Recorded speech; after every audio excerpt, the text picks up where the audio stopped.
আসসালামু আলাইকুম। অনেকদিন ঘুরতে যাওয়া হয় না, তাই ভাবলাম আজকে ঘুরতে বের হব। সাইকেলটা নিয়ে যেই বের হয়েছি তখন পাংচার। তখন আর কি করার আছে, সামনে দেখতে পেলাম একটি গ্যারেজ। গ্যারেজে বললাম, ভাই আমার সাইকেল পাংচার। লিক মোড়ে খুঁজে পাওয়া যাচ্ছে না, কোন জায়গায় যে লিক হয়েছে। পাওয়ার পরে 5 মিনিট পরে ঠিক করে দেওয়া হলো। আবার আমার গন্তব্যে চললাম। চলতে চলতে অনেক দৃশ্য দেখলাম। দেখতে দেখতে চলে আসলাম মোহনগঞ্জ বাজারে। এসে দেখলাম প্রচুর পরিমাণে ঢেউ। অনেক সুন্দর লাগতেছিল।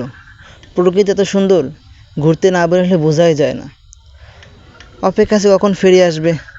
ভাবলাম যখন ফিরে আসতে দেরি করতেছে, তখন সাইকেল কটা ভিডিও করে নিই। প্রকৃতি এত সুন্দর করে সাজাইছে, আমার সাইকেলটা অনেক সুন্দর লাগতেছে। ফেরিতে উঠলাম, ফেরি আসলো। আসার পরে আমাকে এমন চিপায় ফেলাইছে, লড়তেও পারি না, চড়তেও পারি না। কী করবো, ছোটো মানুষ তো, তাই আর করার কিছু নেই।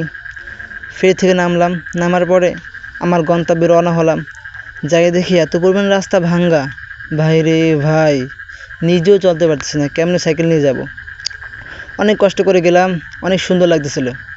আপনারাও দেখতে পারতেছেন অনেক কত সুন্দর ভিউ। সামনে দেখলাম অত সুন্দর একটা বাড়ি, মনে হচ্ছে ভূতের বাড়ি। আসলে এটা অনেক বাড়ি ছিল, কিন্তু নদী ভাঙার কারণে এটা ভেঙে গেছে। অনেক সুন্দর বাড়িটা, মাশাআল্লাহ কত সুন্দর লাগতেছে।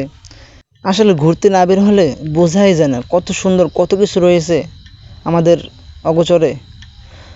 আসলে কত সুন্দর বাড়ি দেখছেন। আর পাশে একটা মসজিদও আছে, অনেক সুন্দর, মাশাআল্লাহ। নদীর পাশে মসজিদগুলো তো আরও সুন্দর করে করছে, দেখতে অনেক সুন্দর লাগে। দাঁড়ান দেখাচ্ছি, এই দেখেন কি সুন্দর, মাশাআল্লাহ। আজকে এই পর্যন্ত সমাপ্ত। ইনশাআল্লাহ দেখা হচ্ছে নেক্সট ভিডিওতে।